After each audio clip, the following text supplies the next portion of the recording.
Olá, sejam todos bem-vindos ao nosso encontro semanal, a nossa palestra online, a nossa palestra virtual da Associação Espírita Seara de Jesus de Embu das Artes. Com muita alegria, recepcionamos vocês e trazemos a nossa reflexão da mensagem da semana. E eu convido a todos que estão aqui juntos conosco para fazer a nossa prece. Mestre Jesus, mais um dia nos reunimos em Teu nome para aprender. Mais um dia nos reunimos para agradecer pela vida, pelo aprendizado, pelo recomeço, pelas inúmeras oportunidades que temos de evoluir, de reconhecer como seres falíveis, mas também seres magnânimos, criados por um ser infinitamente justo e bom. Acolha, Senhor, os nossos pedidos com carinho e nos sustente para a caminhada proveitosa que está diante de nós. Obrigada pela equipe maravilhosa que nos assiste, por este encontro e por tudo que hoje vamos aprender e colocar nossa vida para a nossa felicidade. Muita paz a todos. Então, dando sequência ao livro Caminho Espírita, hoje o encontro fala sobre o item 72, Oração e Serviço, que é do nosso Albino Teixeira, ele que trouxe a mensagem de hoje. Então vamos ler aqui com vocês. Oração. Oração e serviço, né? O título. Oração é requerimento da criatura ao Criador. Serviço é condição que a lei estabelece para todas as criaturas, a fim de que o Criador lhes responda. Meditação estuda, trabalho realiza. Observemos a propriedade do acerto em quadros simples. Semente nobre é pedido silencioso da natureza, a que se faça verdura e pão. Mas, se o cultivador não desenvolve esforço conveniente, a súplica, vida, desaparece. Livro edificante é apelo sublime do espírito a que se ergam instrução e cultura. Mas se o homem não lhe perlustra as folhas no aprendizado, a sábia rogativa fenece em vão.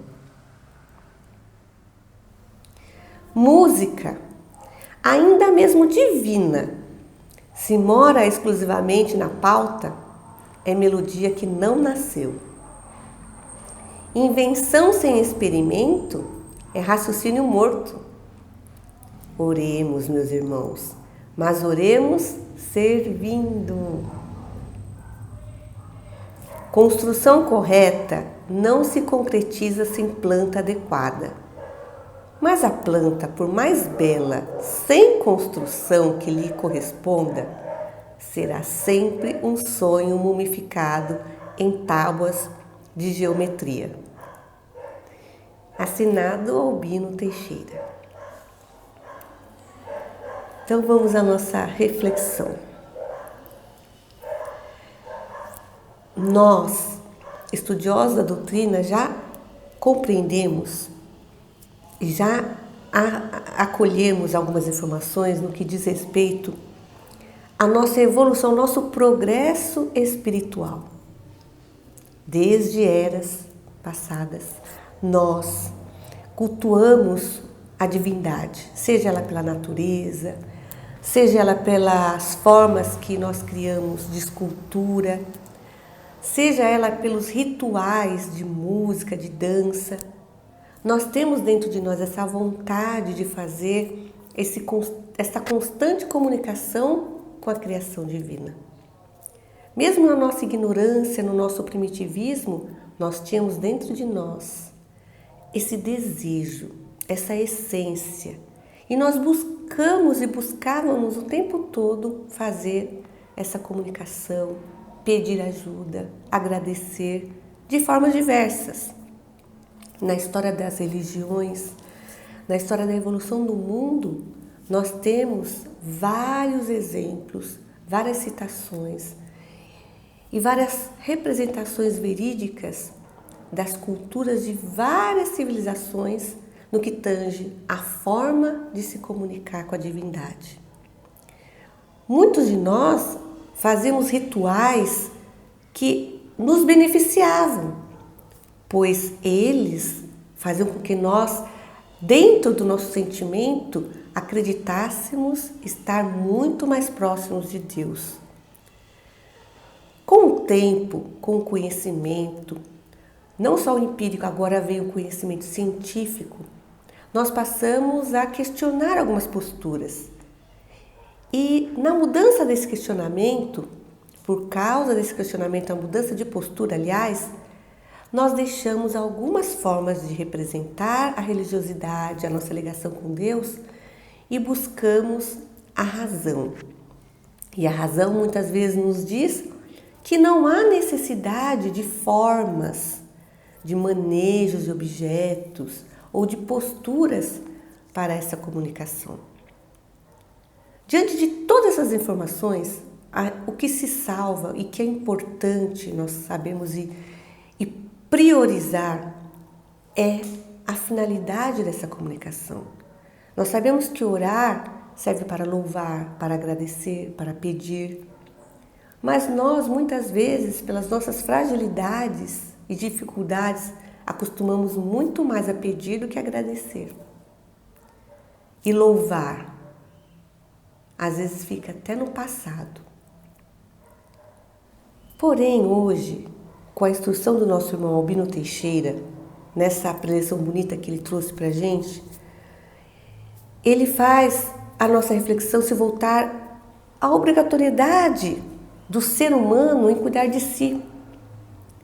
Nós somos criados simples e ignorantes para progredir. Deus nos fez e colocou irmãos maravilhosos para cuidar da gente, nos instruir, nos instruir a fazer o que é certo. Mas qual é a nossa parte? Qual é a nossa parte nesse trabalho? A nossa parte nesse trabalho é não desistir de melhorar. É não desistir de você mesmo, de si próprio. Então, quando a gente ora pedindo alguma coisa, mesmo que sejam opiniões, sugestões, iluminação, um caminho, uma luz para a nossa vida, não vai adiantar nada, como disse Albino Teixeira, se nós não tivermos uma atitude após essa solicitação.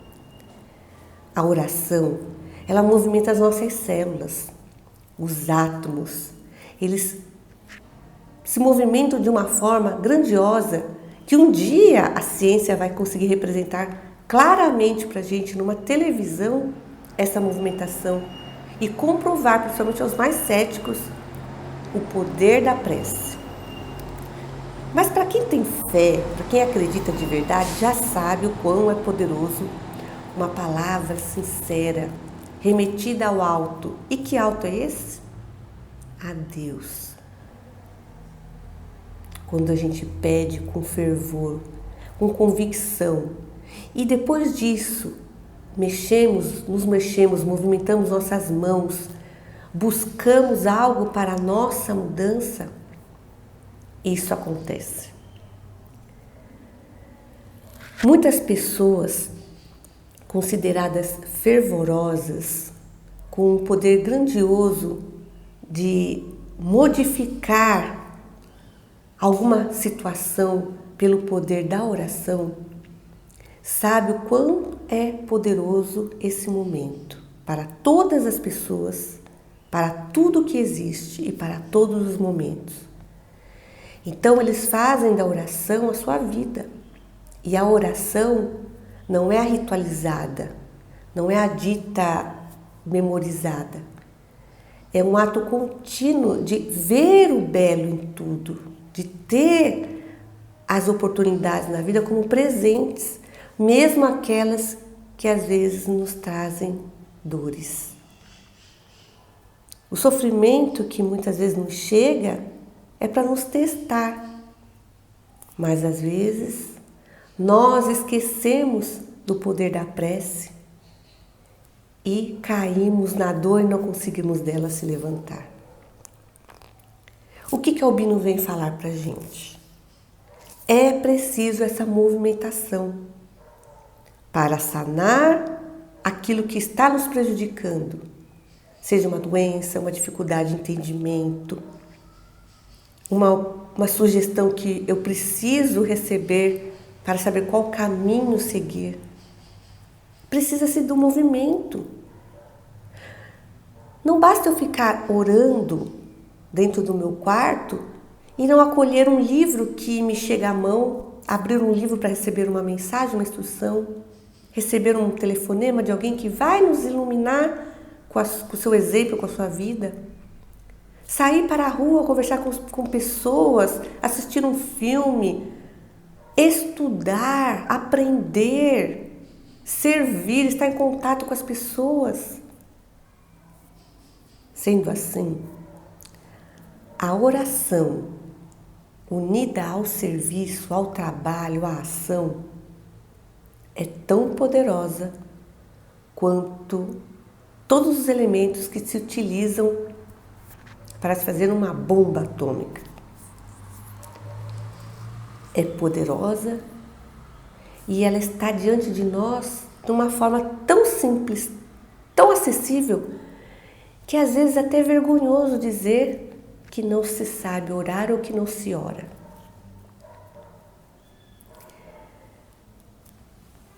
Carlos Pastorino, no seu livro Minutos de Sabedoria, traz uma mensagem para a gente muito rica. Não transforme sua prece em petitório insistente. O Pai sabe aquilo de que necessitamos, mesmo antes de pedirmos. Quando quiser alguma coisa para si, peça-o também para os outros, para todos os que estiverem nas mesmas condições. No momento da prece, evite o egoísmo. A prece é a melhor ocasião de demonstrarmos nosso amor. E pedindo para todos, com amor, seremos os primeiros a receber o benefício. Quem acende uma luz é o primeiro a iluminar-se. Então, todos nós temos condições de ajudar e receber ajuda. Quando eu estou no momento da minha prece, da minha oração, e que eu entendo que o poder dessa irradiação ele transporta montanhas, ele transpassa a matéria física, ele tem a capacidade de atuar em nosso corpo, eu nunca mais me desfaço desse ato maravilhoso. Muitos de nós, quando está doente, bebe o remédio, vai ao médico, faz o tratamento, mas esquece de se autoajudar fazendo a sua prece diária. Essa prece diária é a conexão com a natureza. Quando vai ingerir um remédio, pensa positivo. Imagina aquele remédio adentrando o seu corpo e fazendo com que todas as suas células se renovem, eliminando os focos deletérios, fazendo com que aquilo que não é útil e bom para o corpo seja eliminado. Isso é uma prece. A rogativa, o pedido, ele pode ser feito em qualquer momento. E quanto mais se crê no que você pede e em quem vai te ajudar, o corpo reage, as energias se modificam e a sintonia se estabelece. Aquela prece que você faz por fazer, aquela prece que você faz diante das pessoas, é um ritual que você não reflete, não sente a vibração das suas palavras. Ela é uma prece que não atinge o objetivo, porque ela não foi afetada por quem a proferiu. A prece, antes de ser proferida, ela tem que ser sentida. Sintamos o desejo de nos curarmos, de auxiliar alguém, de mudar o mundo. Aqui na nossa casa, o Sr. Manuel ele pede para que a gente imagine o planeta Terra em nossas mãos. E ele fala, imagine uma luz bonita envolvendo o planeta, aquela luz amarela. E ela adentrando o planeta e modificando a psicosfera desse santuário.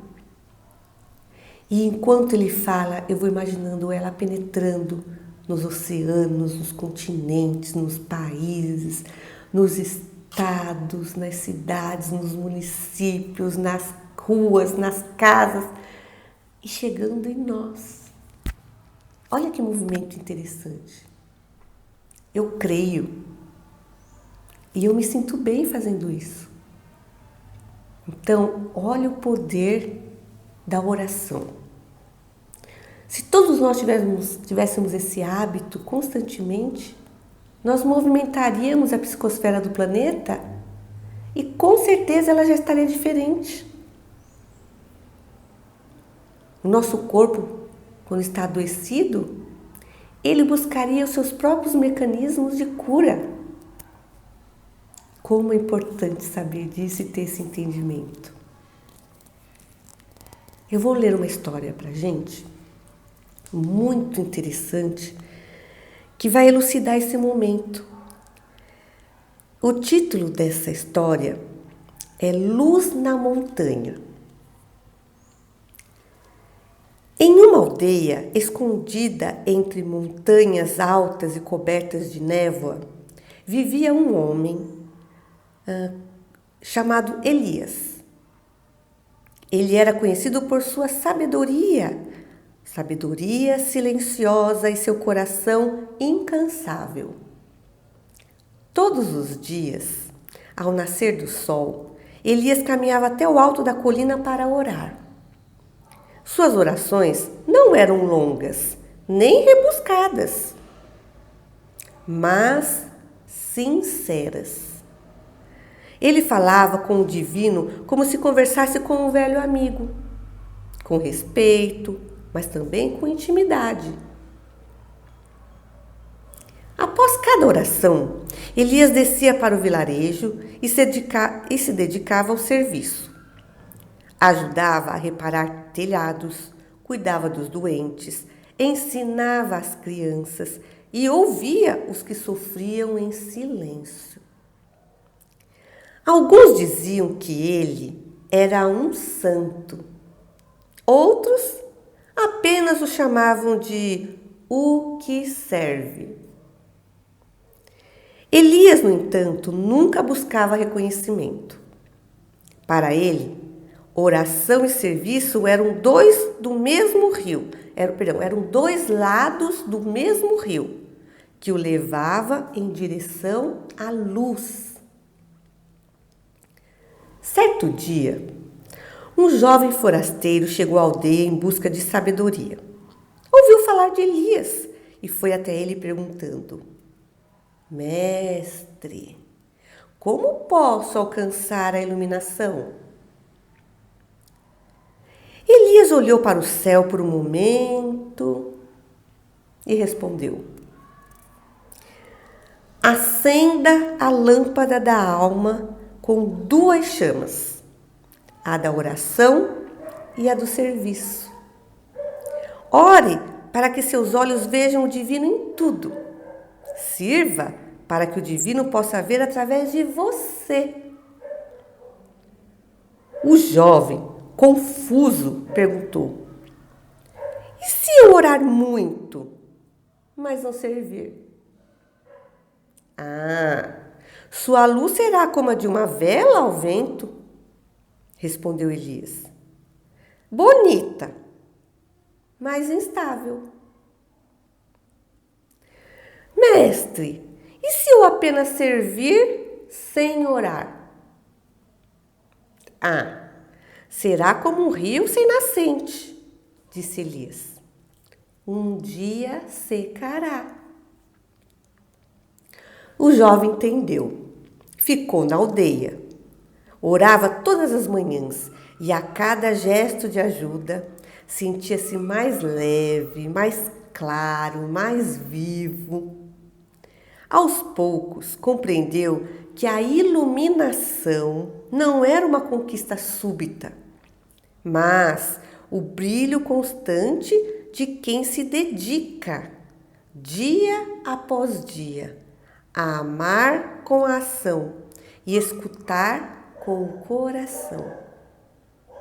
E assim, a montanha seguiu iluminada, não por tochas ou por lanternas, mas por vidas que, em oração e serviço, se tornaram faróis silenciosos. Então aqui está o exemplo para a gente. Quer se iluminar? Ore e sirva. Faça o bem. Peça, mas também faça algo para merecer o que você pediu. Nada vem de graça. Tudo é conquista, como diz o nosso querido Sr. Manuel, tudo é conquista. Então vamos fazer por merecer tudo que a gente quer, tudo que a gente precisa. Não há tempo a perder. Hoje nós recebemos esse alimento espiritual. Hoje nós recebemos essas informações maravilhosas. Então, é o momento de praticar. Quantas pessoas estão ao nosso redor agora que poderiam receber uma palavra iluminativa nossa? Um sorriso, ou o nosso silêncio, o nosso abraço, uma informação útil. Numa situação de conflito, o nosso silêncio é luz, é farol, é paz. Numa situação de dor, a nossa mão estendida, o nosso ouvido é remédio. Nós podemos ajudar. E assim, a cada momento, a cada gotinha de luz, elas unidas, elas vão formar um sol onde nós estivermos. E a nossa vida vai ser sempre melhor. Muito obrigada por este momento. Muito obrigada pela oportunidade.